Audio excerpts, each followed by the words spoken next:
Buffalo Fitness Expo.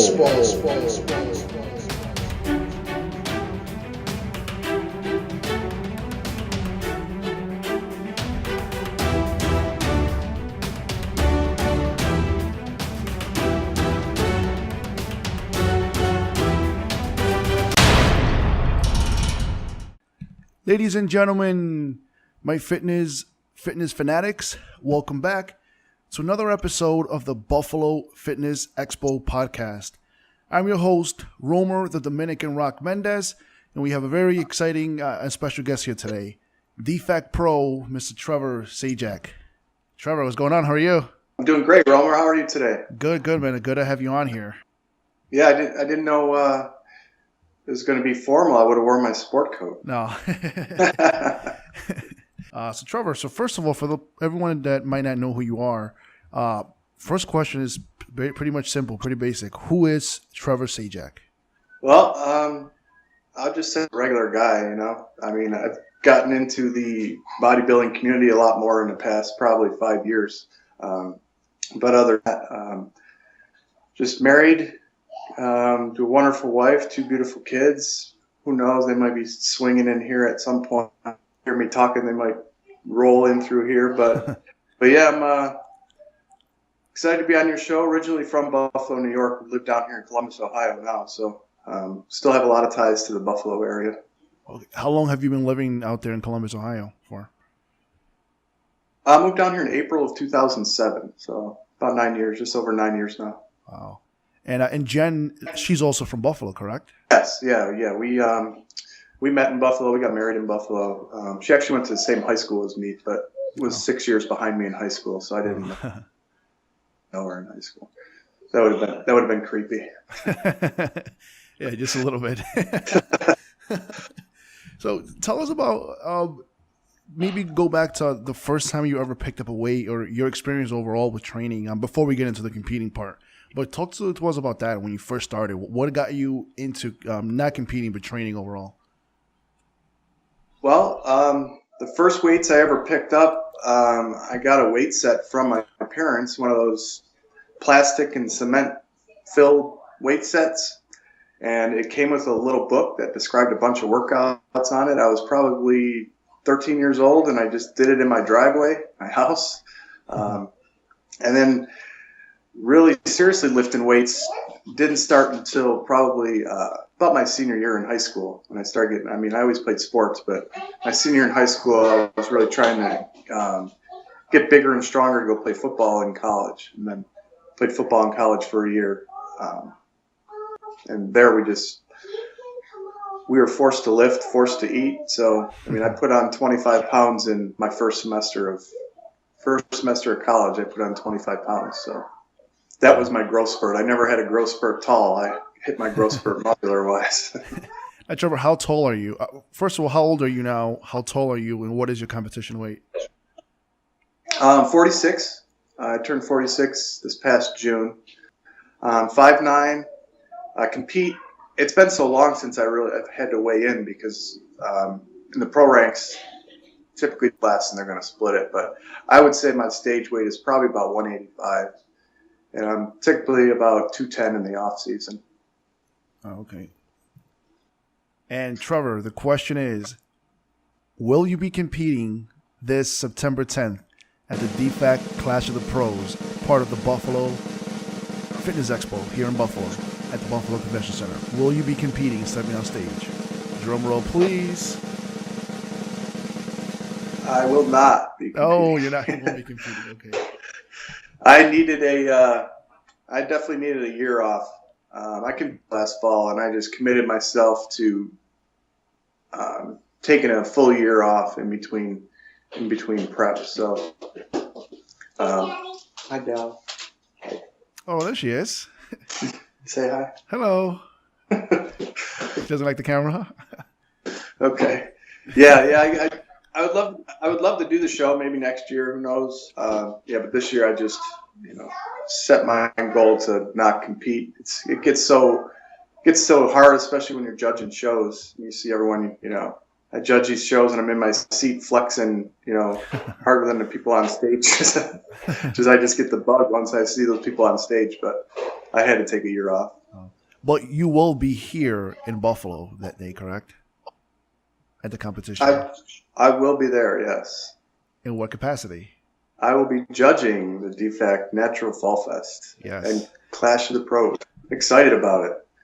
Yeah, it's going to be a pretty good show. We have a lot, especially in the pro ranks. We have a lot of big-time pros coming to Buffalo and competing in such a big event. And I mean, I've never seen a buzz around the city like it's going right now with the Buffalo Fitness Expo. It's going to be amazing, especially having people like you being a part of the DFAC family here and being part of this whole entire community of what we're doing. It's going to be great. So Trevor, maybe walk us back to when you started competing. What got you into competing? Who got you into competing? I think I know the answer, but well, I'll tell you what. I always went to the gym. I couldn't play football anymore. I had that. Hang on, honey. I'm this way now. No, not right now. After I'm done. So I was always working out, and I was in the gym, and I saw pretty good gains. I think I had pretty decent genetics, I guess, for it.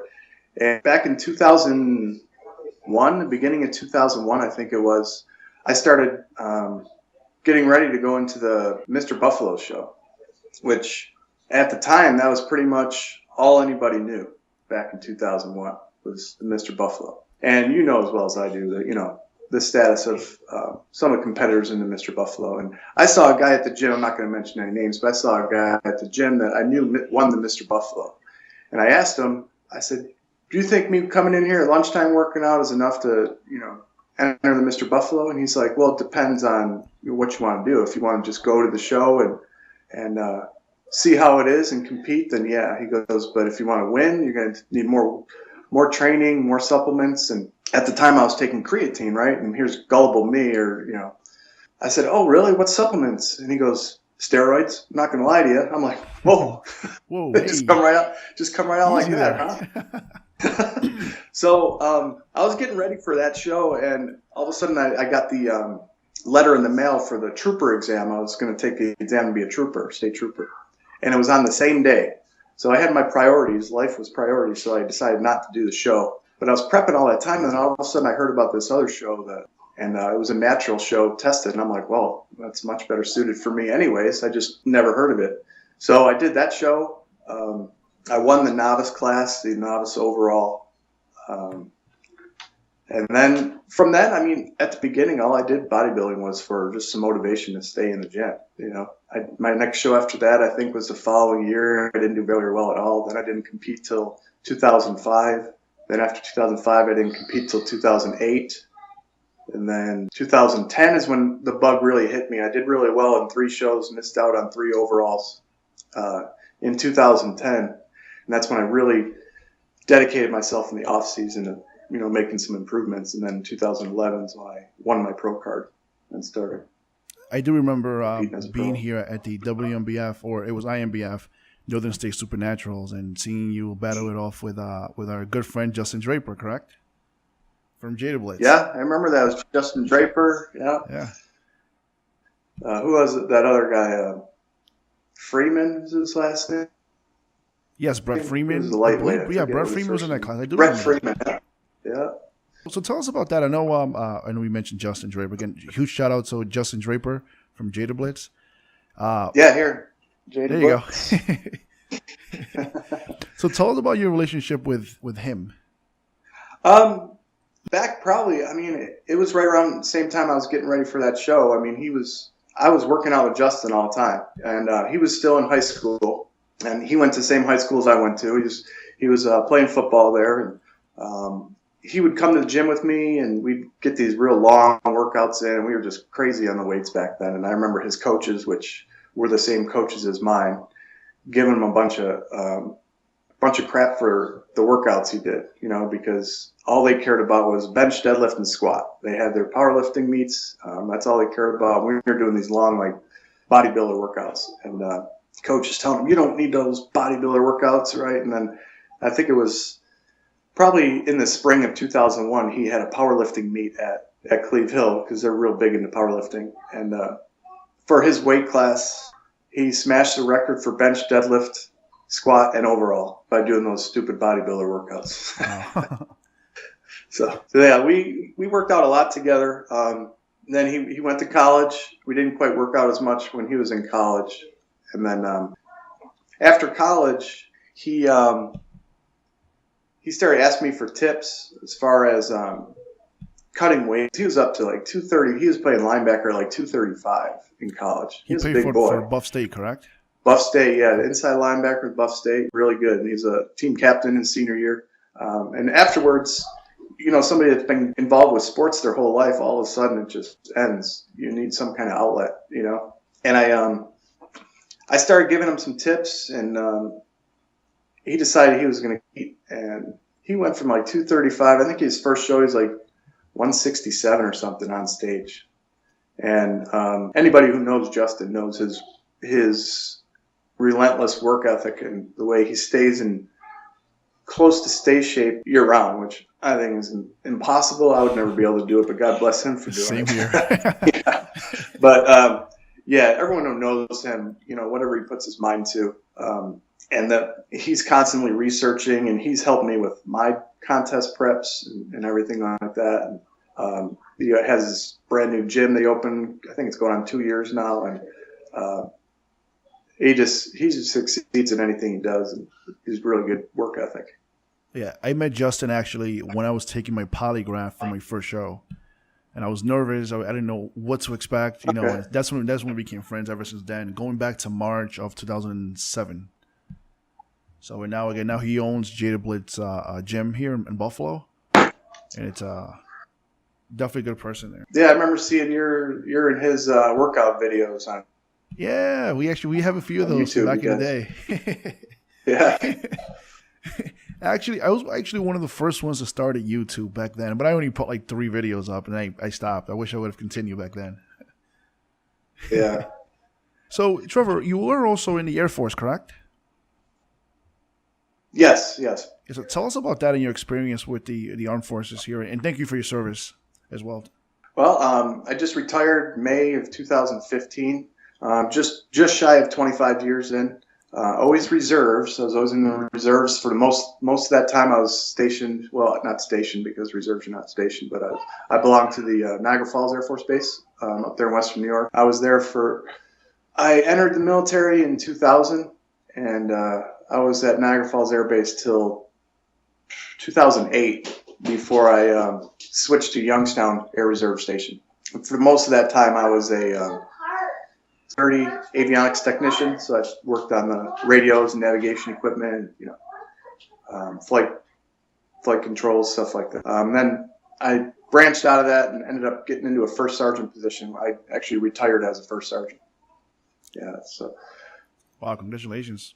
After I moved to Columbus, I actually stayed in the Niagara Falls as a reservist at Niagara Falls for a year and a half. I lived here, so I was driving back to Niagara Falls once a month to do my drill. Wow. And gas prices went up in 2008, and I couldn't do it anymore, so I switched to Youngstown, which is still 2.5 hours away from here, but at least it cut the drive in half. Trevor, maybe tell us about your training styles. How do you train? I mean, if anyone, and what I'll do right now is I'll put a picture of you up so people can see the type of conditioning that you actually get on. And I you hear all the time people post pictures online. They'll say, "Oh, look at me, I'm at 2%, 3%," but they have no idea what actual true conditioning is. So tell us about that. What is your approach when it comes to prep? My approach when it comes to prep is what I eat. People always ask me what my macros are, how many calories I'm taking. I'm like, and I literally say back to them, I don't know. I could figure it out very easily. But the fact is, I eat the same thing every single day, and I weigh my food out. So it's very easy to figure out what those macros would be. But I just add or subtract a little bit of food that I'm eating because I eat the same thing every day. It's just easier for me, I would love to, if I had the time to, make some of these recipes that I see people making on YouTube and stuff. But with two toddlers and, working full time and trying to get the gym in, I'm cooking a bunch of chicken at the beginning of the week. I'm cooking a bunch of rice at the beginning of the week, and I'm throwing it in the fridge, and I'm warming it up. But the main thing is just consistency, you know. As far as working out during prep, I never go real heavy anymore just because I'm 46 years old and I don't want to break. But I try to keep my workouts as heavy as possible. There's, you know, everyone has this idea of bodybuilders that, you know, you eat like a bird because you got to get lean, and you do sets of like 50 reps of 5 pounds. But it's actually the opposite. I actually eat more when I'm in prep than I do normally.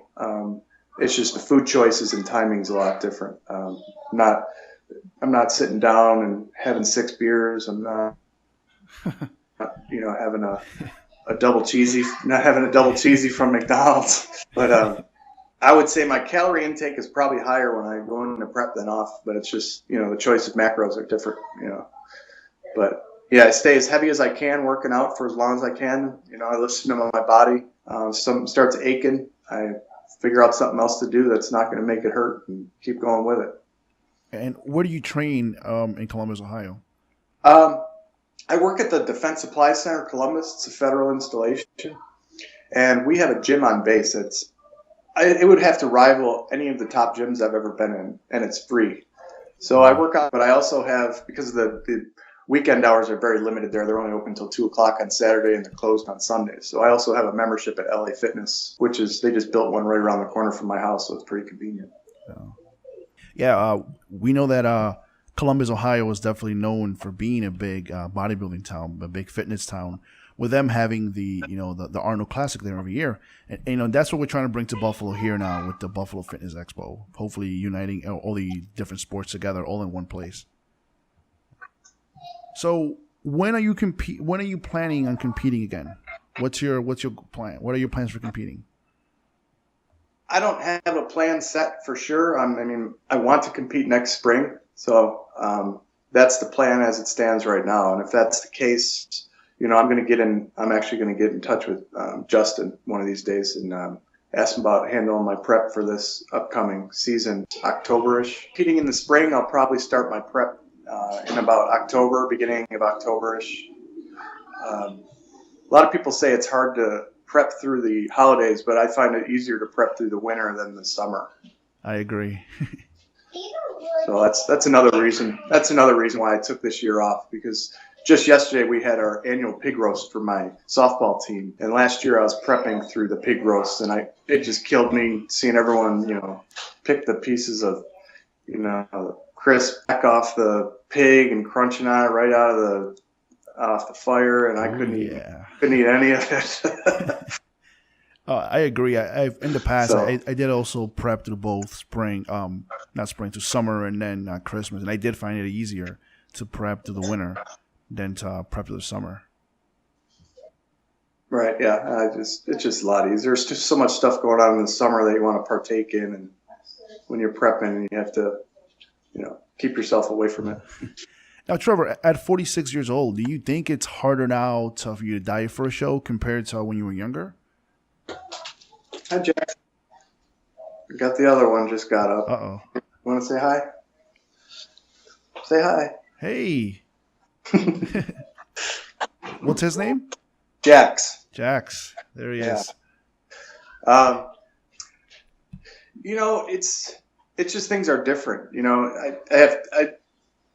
I find the same diet and it's probably has nothing to do with my age. Everyone probably has the same issues, but the same diet never seems to work exactly like it did the last time. So I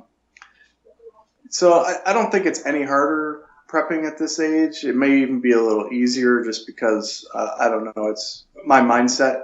When I get into contest prep, things come very easily for me to get focused and stay. Like I said, I eat the same single day. You know, a lot of people would go crazy with that, but when I'm in the mindset that I am for my shows, I really don't have an issue with it.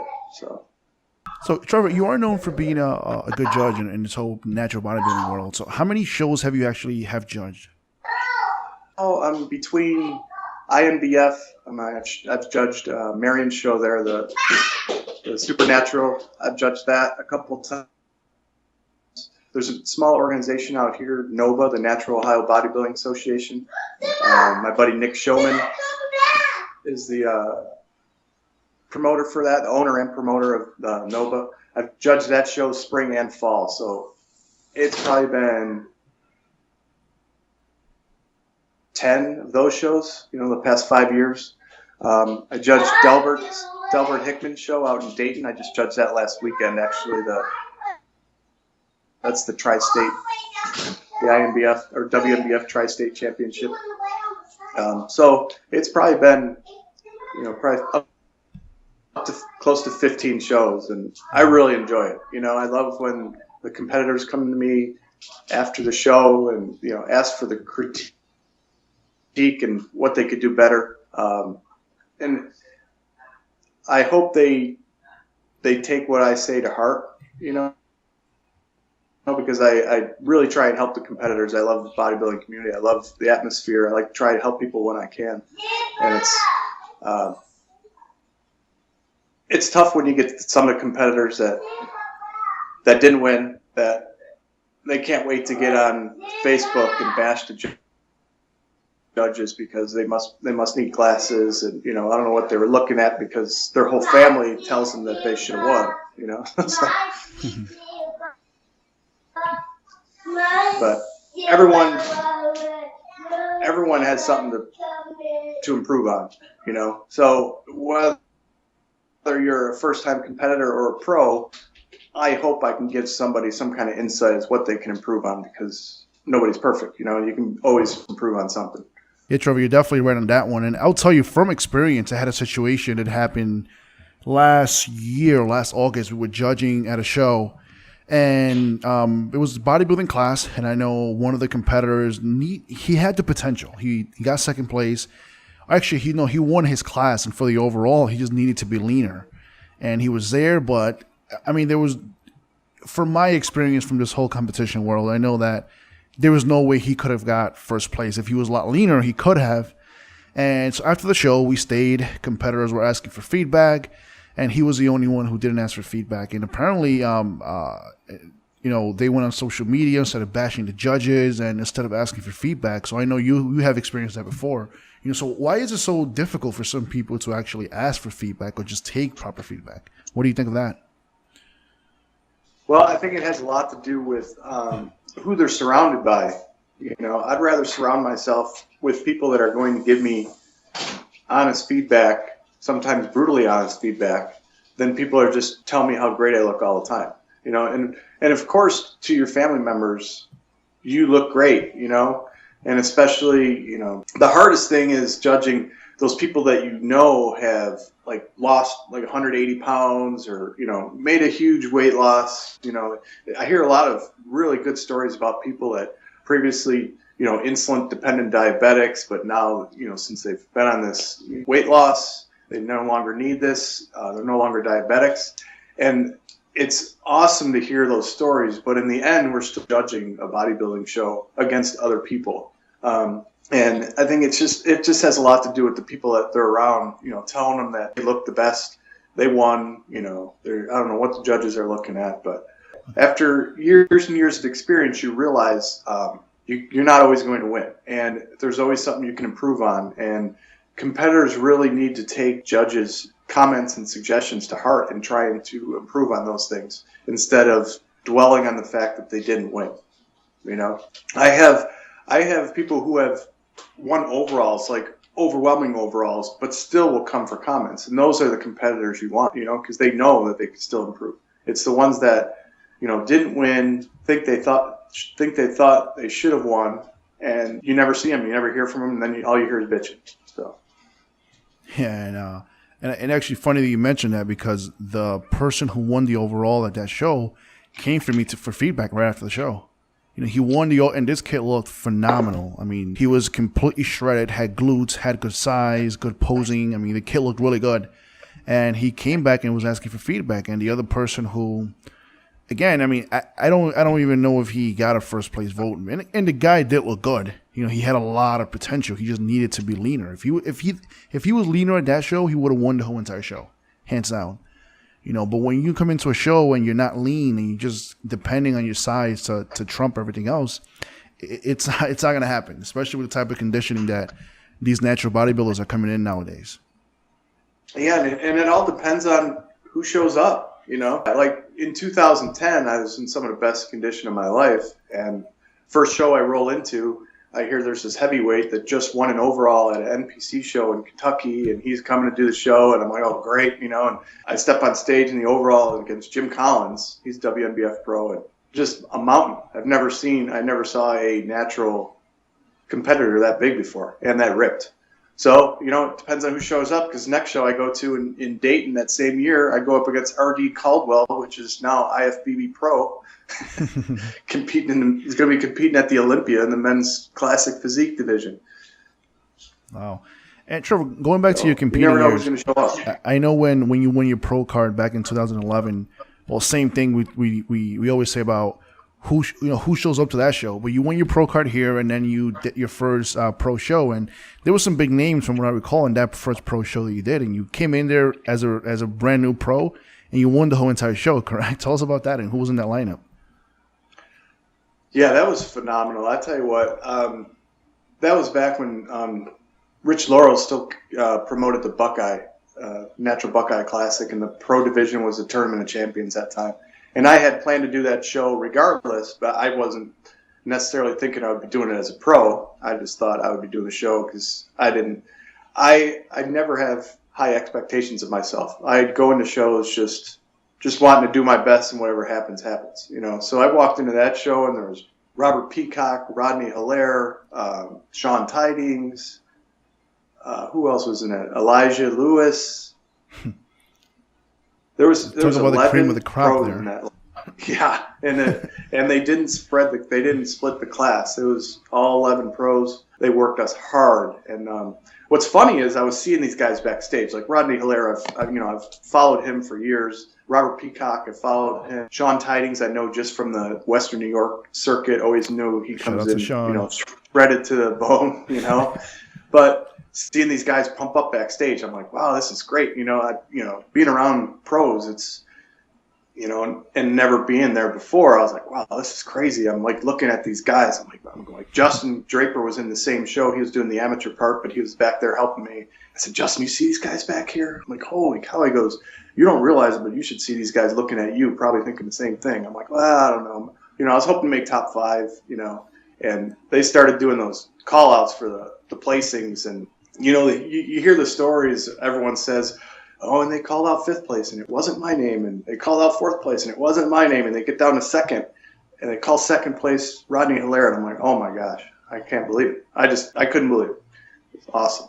Your conditioning for that show was unreal. Yeah, I don't think I've hit that level. Well, 2012 Worlds, I probably hit that conditioning as well. But that, it's a long ride trying to get that lean. Those are all like 26-week preps going into those shows. So. Oh, no, yeah, again, I do remember seeing those pictures, and especially from the Tournament of Champions. And I know you had a video, too, and absolutely unreal conditioning. I saw you here in person at the WNBF show when you won your pro card, and you look phenomenal. But your conditioning at your first pro show was absolutely unreal. I mean, that's what a pro, pro bodybuilder should look like. I was going to ask you before about motivation, but we do have some questions here. And our good friend, Justin Draper from Jada Blitz, his question is, what motivates you to keep striving to improve? I just have natural motivation inside of me. And I've always, no matter what it's been, I've always wanted to be the best that I can be. And, you hear all the people on social media and that when they're getting ready for a show that, they say, I win if I just do my best, and that's great and all, but I still want to beat that other guy on the stage, my goal is to be my best. Obviously that's everyone's goal. And I hear these people, some people that say, oh, this is a warm-up show. I know I'm not going to be at 100%. I don't understand why anyone would want to go into any show not 100%. You could get better. I agree.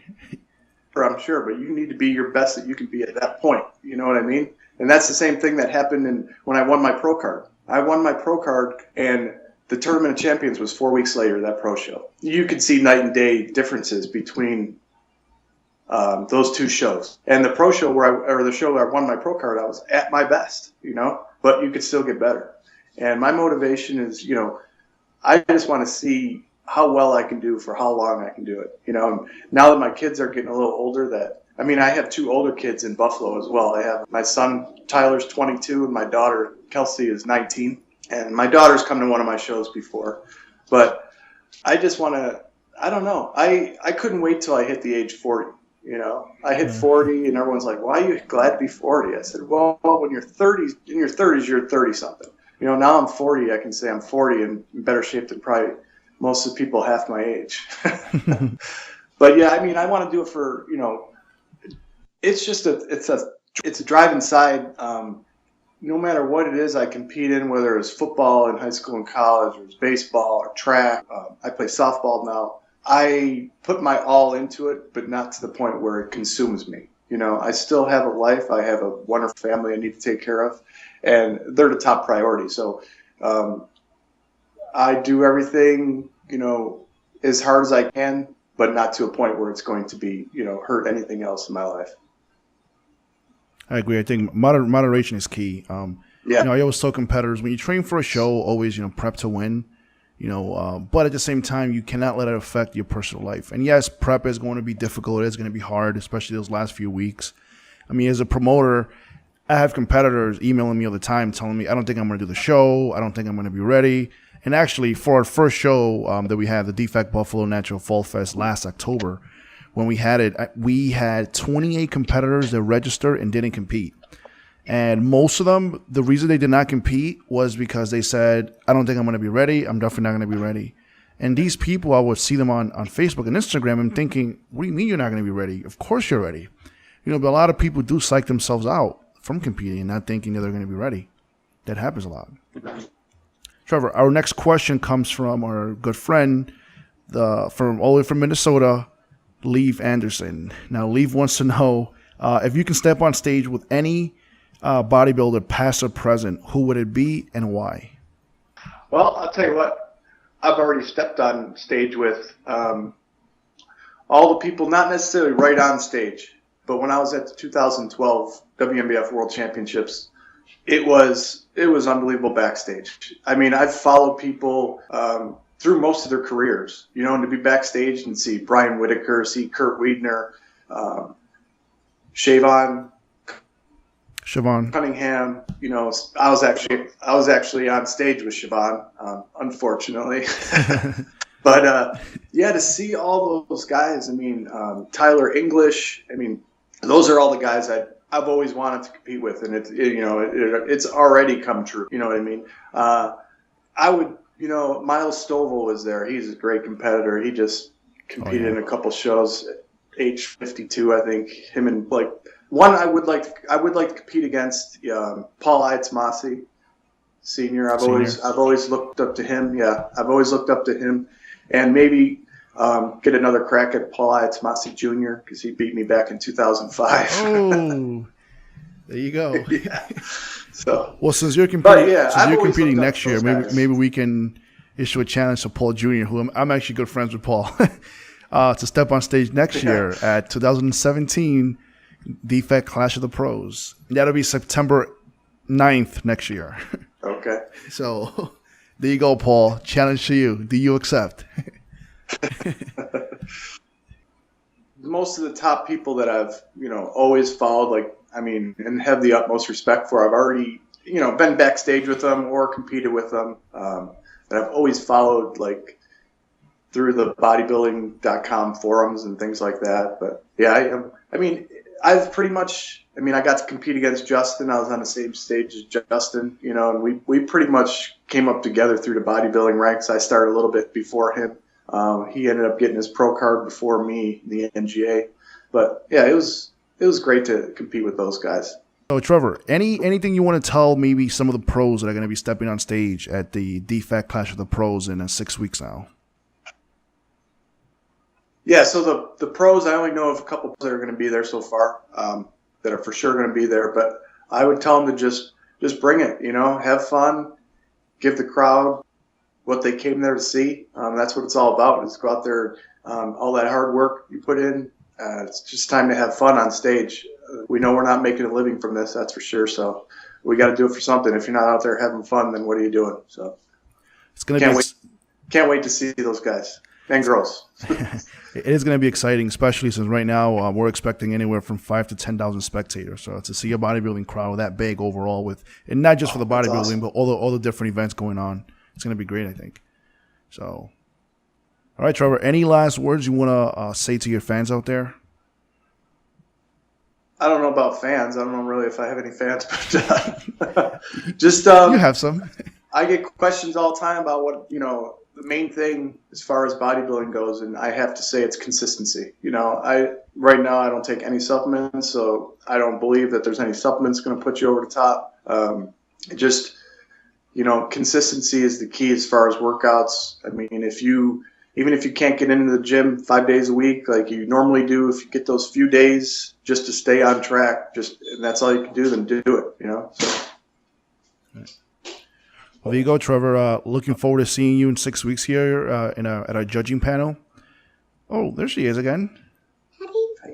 Oh, I'm looking forward to it too. It's going to be fun. All right, Trevor. We'll definitely have you on soon again. Thank you for being here and taking your time. Like I said, it's definitely going to be good seeing you here, part of the DFAC family. And there you go, guys. Tune in next week for another episode of the Buffalo Fitness Expo Podcast. Hey, Jax. Guys, make sure if you guys like the video, share it on Facebook, share it on also if you're watching it on YouTube, make sure to share the video, like it. If you're downloading it, again, we are on iTunes, Podomatic, Stitcher, and Google Play. Again, if you like it, press the like button and share it, and also subscribe. I'll see you guys next week. Thank you again, Trevor. All right, thanks, Robert. All right. On September 10th, 2016, the biggest fitness event comes to Buffalo, New York. Amateur Natural Bodybuilding, DFAC Buffalo Natural Fall Fest. Pro Men and Pro Figure, DFAC Clash of Pro Champions. USPA New York State Powerlifting Championships, USA New York State Olympic Lifting Championships, CrossFit, Brazilian Jiu-Jitsu, Buffalo, New York. Are you ready? On September 10th, 2016, you are invited to attend the first ever Buffalo Fitness Expo, the largest convention center in Western New York. The Buffalo Niagara Convention Center, over 110,000 square feet. Over 20 fitness competitions, over 300 fitness vendors, over 20,000 spectators. Get your tickets now at buffalofitnessexpo.eventbrite.com.